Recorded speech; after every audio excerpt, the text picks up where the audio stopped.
नमस्कार दोस्तों, स्वागत है आपका मेरे YouTube चैनल में। दोस्तों, मैं अपने इस YouTube चैनल पर जो भोपाल हाई कोर्ट या फिर अन्य ज़िलों के इंटरव्यू हो रहे हैं या फिर जिनके स्थगित हो चुके हैं, उनके आगे आने वाले समय में इंटरव्यू होंगे, उन सब की प्रक्रिया के बारे में मैं बारी बारी से वीडियो बनाने वाला हूं। तो दोस्तों, इन सब वीडियो में मैं आपको बताऊंगा कि किस तरीके से इंटरव्यू हो रहा है या भोपाल हाई कोर्ट में मेरा इंटरव्यू कैसा गया था, मेरे से किन प्रश्नों के बारे में पूछा गया था, मेरे से आगे जो लड़के लगे थे उनसे किस तरीके के प्रश्न पूछे गए थे, मेरे बाद जो लड़के गए थे उनसे किस तरीके के प्रश्न पूछे गए थे। साथ ही साथ मैं अपना ड्रेस किस तरीके से पहन के गया था और डॉक्यूमेंट वेरिफिकेशन भी किस तरीके से हो रहा है, तथा और भी कुछ अन्य चीज़ें हैं जिनका आपको इंटरव्यू के दौरान ध्यान रखना पड़ेगा। तो बारी बारी से वीडियो में हम दोस्तों बात करेंगे। तो आज के इस वीडियो में हम बात करने वाले हैं कि आपको इंटरव्यू के समय कौन कौन से डॉक्यूमेंट लेके जाने हैं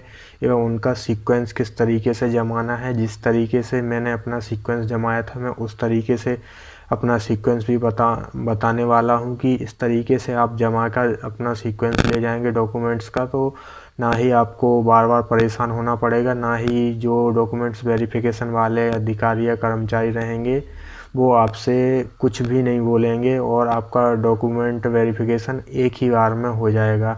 तो दोस्तों, सबसे पहले मैं जो डॉक्यूमेंट वेरिफिकेशन में मैं जिन जिन चीज़ों को ले गया था उनको मैंने जिस क्रमबद्ध तरीके से जमाया था उसकी बात करते हैं। तो सबसे पहले दोस्तों, मैंने लगाया था जो डाउनलोड किया हुआ प्रवेश पत्र, जो कि हाई कोर्ट की वेबसाइट से मैंने डाउनलोड किया हुआ था। उसके बाद मैंने लगाया था रजिस्ट्रेशन की स्लिप, जो फॉर्म भरते समय रजिस्ट्रेशन की स्लिप मिली थी उसका प्रिंट आउट। फिर उसके बाद मैंने मार्कशीटों का सीक्वेंस जमाया हुआ था, जिसमें 8 की मार्कशीट, फिर 10वीं की, फिर 12वीं की, ऐसी मैंने मार्कशीटें जमाई थी। इसके अलावा यदि आप ग्रेजुएट हैं या फिर पोस्ट ग्रेजुएट हैं, आपके पास अनुभव की कोई सी डिग्री है तो आप उसको लगा सकते हैं। इसके बाद यदि आप आरक्षित कैटेगरी से हैं तो आप अपना जाति प्रमाण पत्र की फ़ोटोकॉपी लगा सकते हैं।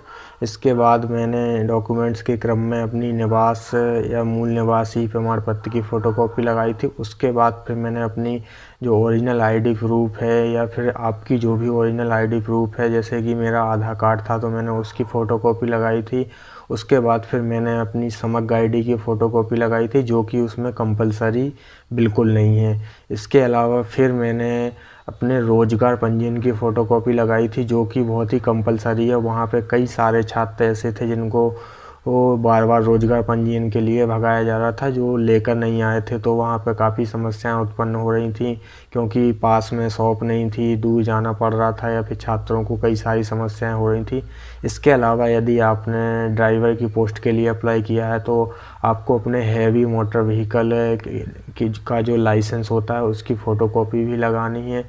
साथ ही साथ एक महत्वपूर्ण चीज़ है जो कि बहुत सारे स्टूडेंट गलती कर रहे थे कि आपको जो भी जितने डॉक्यूमेंट आपने लगाए हैं सीक्वेंस वाइज प्रवेश पत्र से लेके, यदि आपने ड्राइवर की पोस्ट के लिए अप्लाई किया है तो ड्राइविंग लाइसेंस, नहीं तो फिर जो आपका रोजगार पंजीयन है वहाँ तक के सभी डॉक्यूमेंट को आपको सेल्फ अटेस्टेड करना है।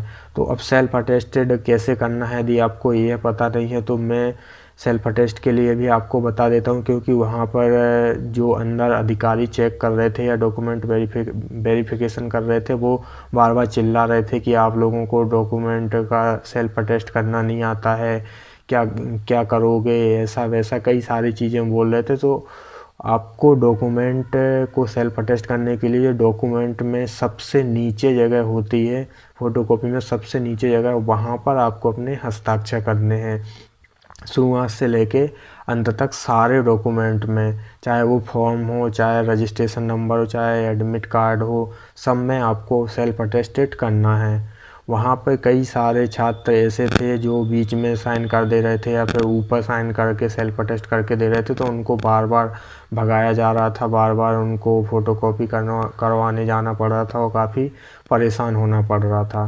तो दोस्तों, इसी क्रम में मैंने अभी बताया अपने पहले वीडियो में कि डॉक्यूमेंट का क्रम कैसा था, जिससे मेरा डॉक्यूमेंट वेरिफिकेशन सिर्फ एक ही बार में हो गया था। मुझे बार बार इधर से उधर भागने की ज़रूरत नहीं पड़ी है।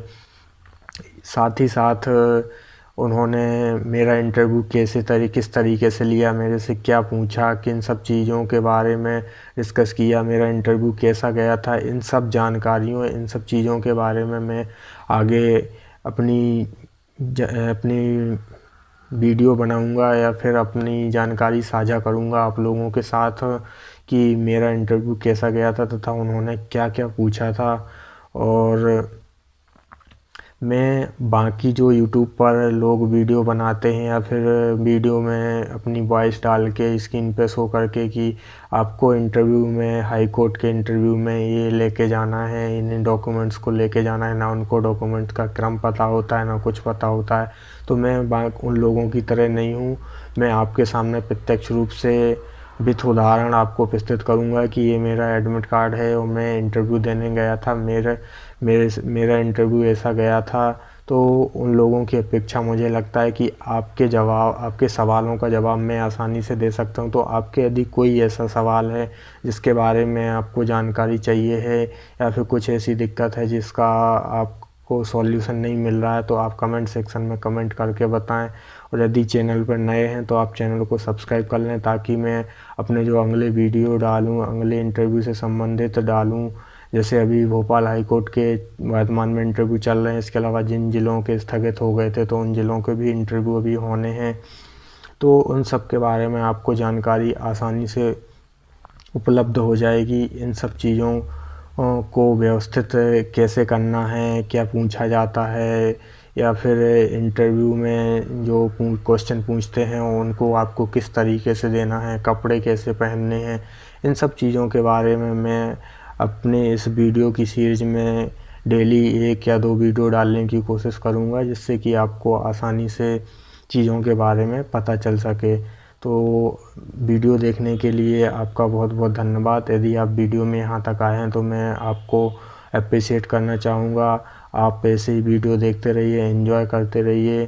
वीडियो देखने के लिए आपका बहुत बहुत धन्यवाद।